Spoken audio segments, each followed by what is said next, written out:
Welcome to our YouTube channel education with Dave sir. જલ્દીથી વિડીયોને like કરો, શેર કરો અને સબસ્ક્રાઇબ કરો. સમાજને બદલવા માટે શું જોઈએ? કદાચ એવી કોઈ એક વ્યક્તિ જે બીજા હજારો લોકો માટે રસ્તો બને. તો આજે આપણે એવા જ એક માર્ગદર્શક લીલાબહેન પટેલના જીવન અને એમના વારસાને સમજવાના છે, જેમનું કામ આજે પણ એટલું જ પ્રસ્તુત છે. બસ આ એક વાક્યમાં એમની આખી ઓળખ અને એમનો વારસો સમાઈ જાય છે. કદાચ આ જ એમની સૌથી મોટી સિદ્ધિ હતી. પણ સવાલ એ છે કે તેઓ અહીં સુધી પહોંચ્યા કેવી રીતે? એમની સફર શું હતી? ચાલો એમની આખી કહાણીને જરા નજીકથી જોઈએ. એમના કામના વ્યાપને સમજીએ એ પહેલાં એ જાણવું બહુ જરૂરી છે કે આ બધું શરૂ કરનાર વ્યક્તિ પોતે કોણ હતા. તો ચાલો શરૂઆત કરીએ એમના પરિચયથી. એમને મહિલાઓના રાહબર તરીકે ઓળખવામાં આવતા હતા. અને આ કંઈ ખાલી ઉપનામ નહોતું. આ શબ્દ એમના આખા જીવનના કામનો સાર છે. એક એવું વ્યક્તિત્વ જેણે અસંખ્ય સ્ત્રીઓ માટે માત્ર રસ્તો જ ન બનાવ્યો, પણ એ રસ્તા પર ચાલવા માટે હિંમત અને દિશા બંને આપ્યા. તો આવા એક રાહબર બનવાની શરૂઆત થઈ ક્યાંથી? જુઓ, કોઈ પણ મોટા પરિવર્તનના મૂળમાં શિક્ષણ હોય છે. એટલે ચાલો પહેલાં એમના શરૂઆતના વર્ષો અને અભ્યાસ પર એક નજર કરીએ, જેણે એમના ભવિષ્યના કાર્યોનો મજબૂત પાયો નાખ્યો. એમનો જન્મ 1914માં વડોદરામાં થયો હતો અને ભણવામાં તો શરૂઆતથી જ ખૂબ તેજસ્વી. પણ અહીં ખાસ વાત એ છે કે એમણે બેઝિક એજ્યુકેશન અને મોન્ટેસોરીમાં ડિગ્રી મેળવી હતી.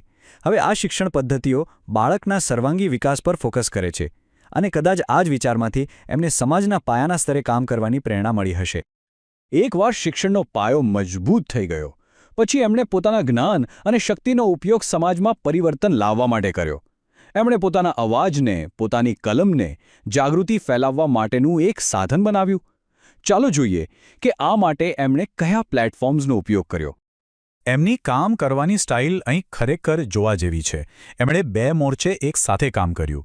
એક બાજુ સ્ત્રી નિકેતન જેવી સંસ્થા દ્વારા તેઓ ગ્રાઉન્ડ લેવલ પર સીધી મદદ પહોંચાડતા અને બીજી બાજુ સંદેશ અખબારમાં પોતાની કોલમથી લાખો લોકોની વિચારસરણી પર અસર કરતા. આ બતાવે છે કે એમની પાસે વિઝન કેટલું ક્લિયર હતું.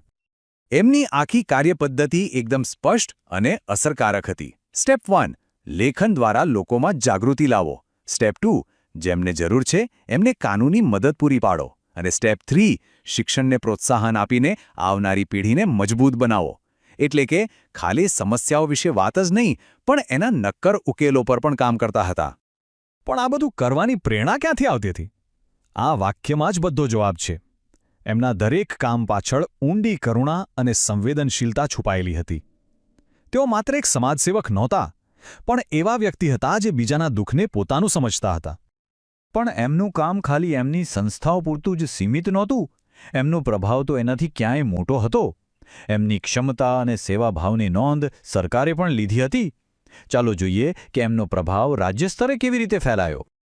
તમે ખાલી લિસ્ટ જુઓ. નશાબંધીથી લઈને જેલ સુધારણા અને બાળ વિકાસ સુધી લગભગ દરેક મહત્વની સરકારી સમિતિઓમાં એમને સ્થાન મળ્યું હતું. આ એ વાતનો પુરાવો છે કે સરકાર પણ એમના અનુભવ અને દૃષ્ટિ પર કેટલો ભરોસો કરતી હતી. એમનો પ્રભાવ સમાજના દરેક સ્તર સુધી પહોંચ્યો હતો.